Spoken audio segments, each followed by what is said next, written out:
All right, again, sorry about the wind, sorry about the sound since I'm kind of far from the camera, but I thought I'd try to at least attempt to record me making some of my food for the week. Food prep here at the park, away from the road a bit, so at least you don't have the road noise as much. And yeah, I'm gonna try to go through things. So today, I had some frozen grass-fed beef. I buy frozen at Trader Joe's usually, and broccoli, organic florets. Important to get organic broccoli, in my opinion, because it's one of the foods that are highly pesticide used. And asparagus, though, you can skip out on organic and get the frozen, and it's just as good. And I have some pasture-raised eggs. I don't admittedly always get pasture-raised eggs. They were on a good value at a store, so I got them. And they do, in my beliefs, have those more orange yolks. And just from living on a farm this past year and everything, really eating fresh eggs, you really notice the difference. Especially since I discard the yolks, the whites, and I use the yolks primarily. Whole nother ball game, I'll explain. Maybe gonna do an onion here if I have time. My grass-fed butter I get also from Trader Joe's most often not. And avocados, which don't have to be organic, so another thing. All right, so I'm gonna use some ghee when I use my eggs. Beef tallow I got from Epic. I use a lot of their animal fats, like their duck fat's my favorite.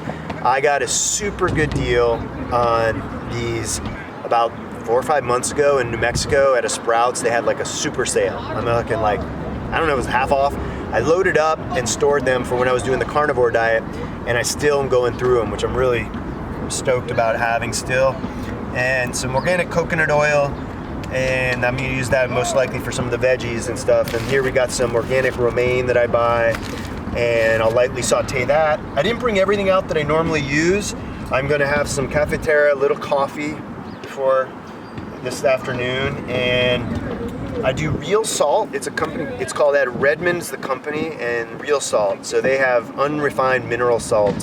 So made in America, if that's something you are interested in. Just some regular old store brand organic yellow mustard, and my pre-chopped in olive oil in glass organic garlic. Another item that I don't think is essential to get organic is garlic, but I do when I can, and I also usually buy that in a 3-pack at Trader Joe's or some other place where I get a good value on it. So yeah, and then some apple cider vinegar. This was in a pinch. I often get a non-branded Bragg's. I just make sure that it's one with the unpasteurized, and I use that as on top of my greens when I cook them as well. And so that's it. I'm gonna go through this. I do have some gluten-free pasta that is just organic brown rice fusilli pasta that I found the fusilli actually grabs onto the oregano that I put on there, and when I coat it with butter and olive oil. Here we go. I don't do red sauces. I know it's sacrilege, but it is a nightshade, the tomatoes, and I found that it's best for me to avoid those. Everybody, individual things. So that's the intro. I think I'm just gonna film the whole thing and see how it goes, and we'll go from there. And I apologize again for the ambient noise. There's gonna be people getting out of school, playing basketball, they're training for soccer in the background, and I'm in a public place. I don't have privacy. That's just the way it goes. And I'm okay with that. I'm part of this community, and they must probably look, who's the person over here cooking and doing his recording? I don't care. I mean, I don't say that in a offensive way. I just mean I'm trying to be as low impact and take care of my personal environment the same way I do when I camp, and try to leave no trace behind. Besides the aroma of delicious, nutritional, nutrient-dense food. All right, there we go. Here we go, we're off. All right, better start going. Let's go with the beef first. I hope I learn how to break this down so it's gonna be cuts in the video, so you don't have to watch each thing. I'm really hoping I can figure that out. This is the beef tallow. It's bison, I should call it bison tallow, because that's what it is.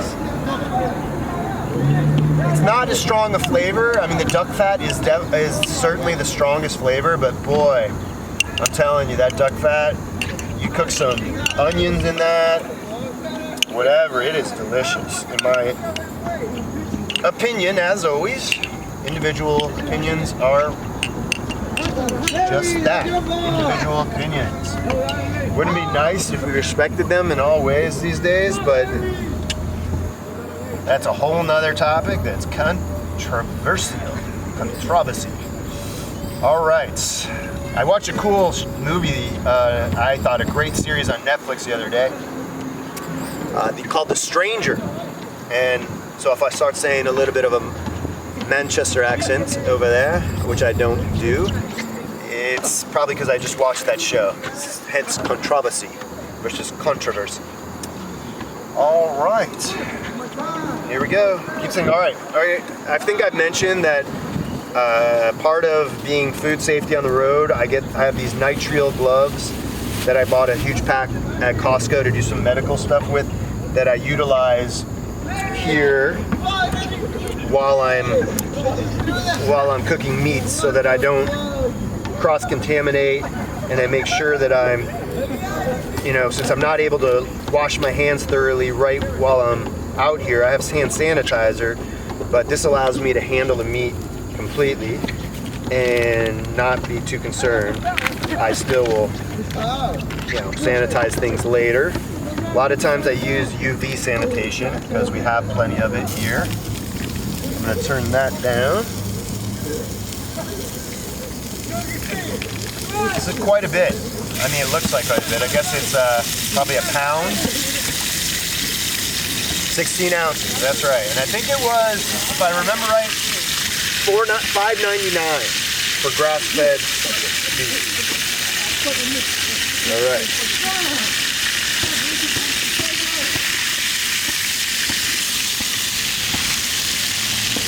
Turn that down a little bit more. I have a splatter guard that's in my cooking kit back at the car.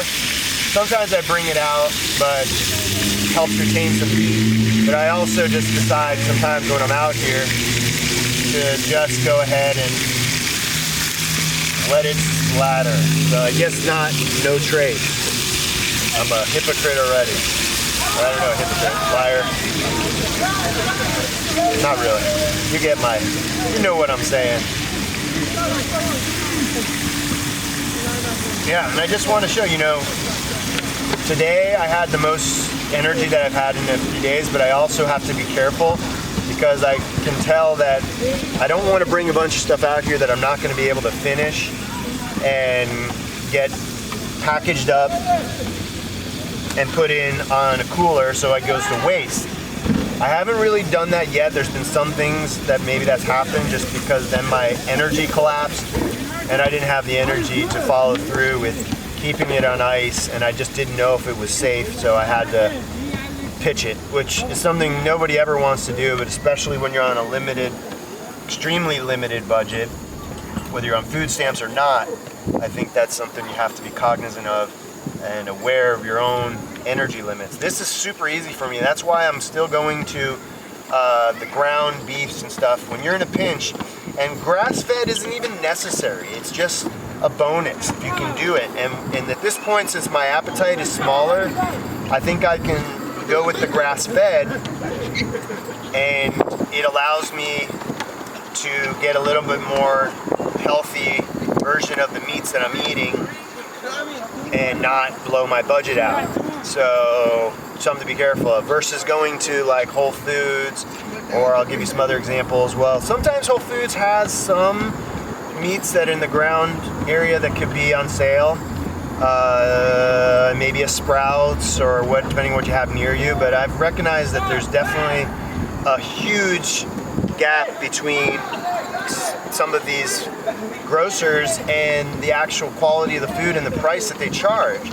And that's going to be a whole other topic that is broached at another date.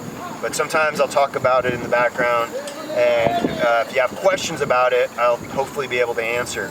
So again, if you're watching some of these videos, I hope that you can support and subscribe and participate, because that's going to be the best thing for everyone involved, and I think will give me constructive feedback on what I'm doing right and what I'm doing wrong and what resonates and what doesn't. So appreciate it. I still might just do what I do, but I am open to all sorts of feedback and go from there. And I think, yeah.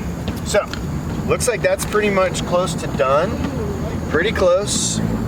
And I should have brought more Tupperwares out, but I'm also going to utilize, I have them over here, or no, I have them somewhere, plastic Ziplocs that I use to keep things cold, storage bags. And again, I know some of you who are environmentally conscious, and I am as well, you know, this is something that is a controversial topic, again, about how can you save your own life and maintain your own health while trying to compromise the environment the least and others. And that's what I try to do, but I admit I can't always prioritize the environment entirely, and that's full disclosure. So I'm not gonna ever lie on that.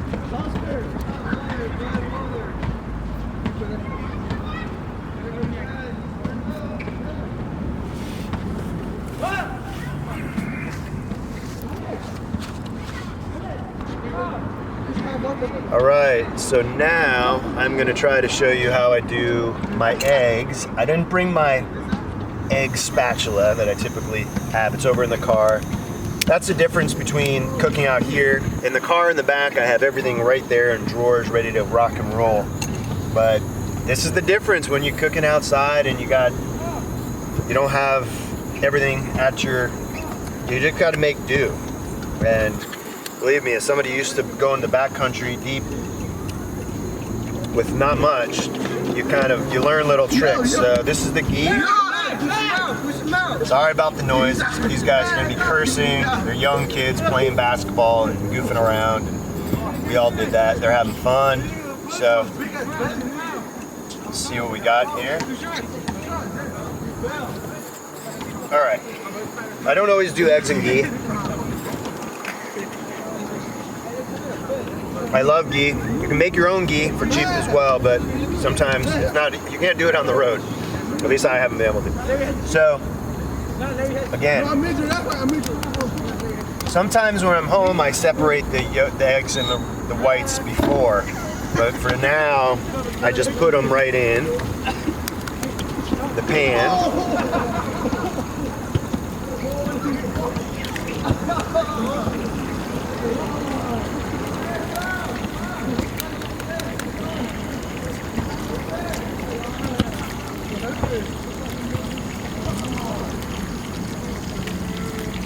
We're going three. I need some of my B vitamins. All right, so let's turn that down even a little bit. And often I usually sprinkle on some oregano seasoning, but today I wasn't fully prepared. I left that over at the car as well. So good news is I'm pretty content with just the flavor of really delicious egg yolks. So what I do is I move over the whites off to the side, kind of push them off to the side, and I try to flip the yolks over before they get attached and adhere to the pan. And depending on, ghee is a little more challenging sometimes. It's not the best non-stick always, but there you go. So I start to flip those over, get them a little lightly cooked, because I like the yolks to be almost as raw as possible, but trying to be, as safe as possible, because I can't afford a setback with food safety. Nobody can. Nobody wants it. And we all forget, salmonella or any of these things can kill you.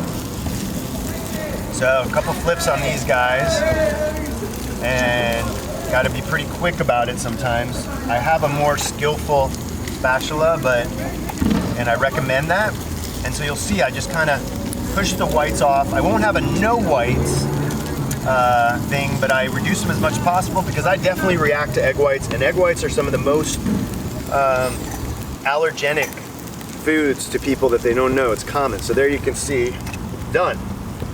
And if I have a dog around or if I have somebody else I can feed, I will give them the egg whites that they want. And as long as you know it's not going to harm them. So what I'm going to do is gently coax these yolks, coax the yolks. Never said that before, but I just did. Into the bowl here. Ooh, they're like little yolk medallions. And there you go. See that little beauty? All intact, ready to ooze their goodness into your food. I mean, these are probably delicious, especially added with a little bit of oregano and the buttery ghee. So I should usually discard those beforehand. However, yeah, it is what it is today. We'll see if I can put those in a container and somebody can have them. So there's a full avocado in there and some yolks. I might just sprinkle a little salt on there, maybe a little hot sauce, and just have that alone. It's delicious. I'll probably put a little garlic in there, but there you go. There's part 2. Okay, part 3 here. Let's go to the broccoli. And again, this is frozen usually, but when you put it on ice in your cooler, unless you're using dry ice, it's not going to stay frozen. It's just going to stay cold enough. And let's fire up.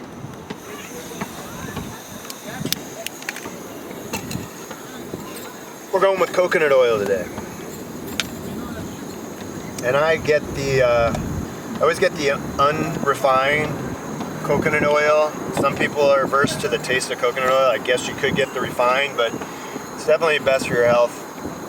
Well, I've read, I don't want to make absolutes, I've heard that it's better for your health to do the unrefined virgin olive oil. So that's what I roll with, and I love the taste. So for me, it's great. And I use coconut oil in a lot of other activities.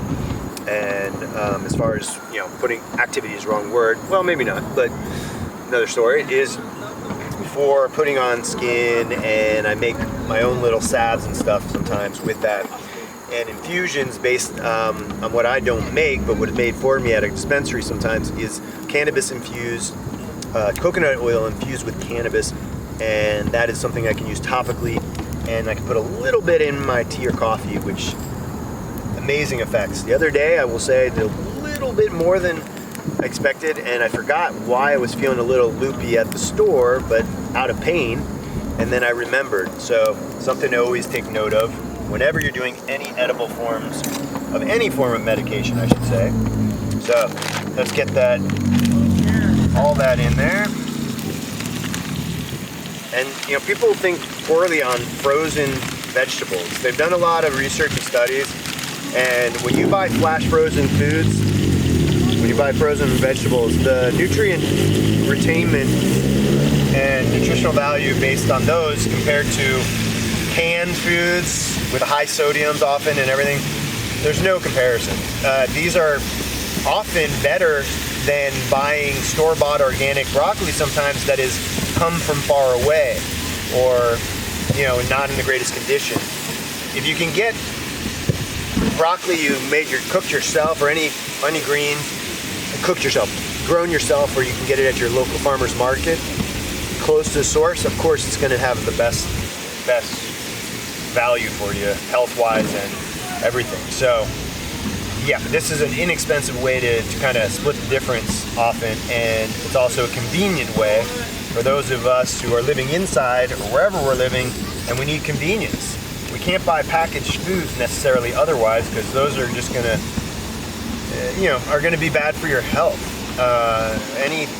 Not every boxed food, but generally these pre-made meals, they have a high sodium content often, and they use poor oils, and we're just not going to be as good as the food you make yourself. But of course, sometimes you gotta use convenience to just get some food in you. So I understand that, and I'm trying not to be too dogmatic in that fashion. I just do what I do for myself, and I'm pretty darn stubborn about it for myself.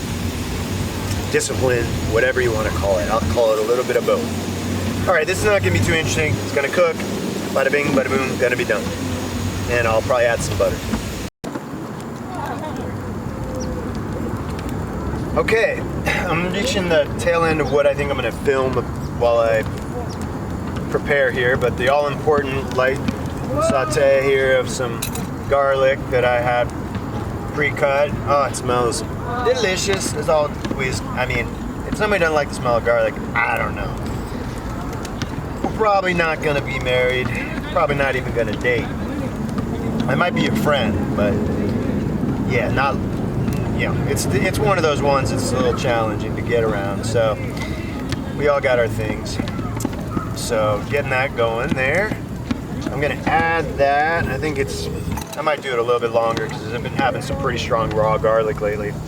But I'll just try to show you some of the meal here. We got the grass-fed ground beef. We got 3 egg yolks, pasture-raised. We got a full avocado at the bottom there. Got some organic broccoli cooked in coconut oil. And I am going to have, but I will have some of this romaine sauteed up, probably with some sprouted pumpkin seeds on it, a little bit of flax meal, and olive oil, lemon, and the apple cider vinegar. And whether or not I'll have it with this meal, I'm going to probably chop this onion and saute it for a while. It takes a lot of fuel. When you cook onions outdoors, it's what I'll say, it takes a lot of your fuel because they do take time. But they are delicious, and I think a really great food for people in general. And this will get done maybe later. So thank you for checking this out. I hope it gives you a little bit of an introduction of how this is done. And I'll say, when I'm not filming it and I'm near my car, I can do this all very quick. Especially on days that I feel better. On days that I have less energy, less spoons, as we call them in the chronic illness world, I can't. And sometimes I just got to crack open one of the cans of the oysters, canned oysters and olive oil, and just have that or something else very convenience-wise. But I often try, I mean, who doesn't like hot food? But sometimes you can't have hot food. You just got to get what you can. So I'll usually put a little bit of mustard. I know I'm one of those people that I like mustard on pretty much everything, but it doesn't have to be on everything, but I just put some. And I try to be low sodium for my kidneys and stuff, but I do have some of this real salt. And yeah, chili garlic hot sauce. This is water, Thai chilies, garlic, 100% lime juice, vinegar, shallots, sunflower oil, and sea salt. So again, you have to be careful because there's a bit of sodium in this guy, but I can eat bland food, there's no question, because I can enjoy it, just the nutrients and the food, the real natural taste of it, but we've become so accustomed to other spices, and spices are part of life, as they say. So they can be also enhance the nutrition. Hot sauce is probably, you know, you could read some things that's good for you or whatever, but sometimes you just need a little pleasure thing, and if it doesn't cause any reaction and it's good, I'm incorporating it these days. It's new to me again, but I may take it out of my diet again. So just always being upfront about what I'm doing and that I'm not 100% or perfect in any of these areas. I'm working at it. It's always a work in progress, and it's stuff that I'm learning about my own reactions and what I respond to with my health best. So I appreciate you checking in. I will hopefully down the road have, you know, a bit of better sound quality and imagery. I mean, I can't change the way I look, but some of the way this looks. So you can follow along better and not be distracted by all the exterior noise and the poor visual effects. All right, thanks for checking this out, and please like and subscribe and ask questions.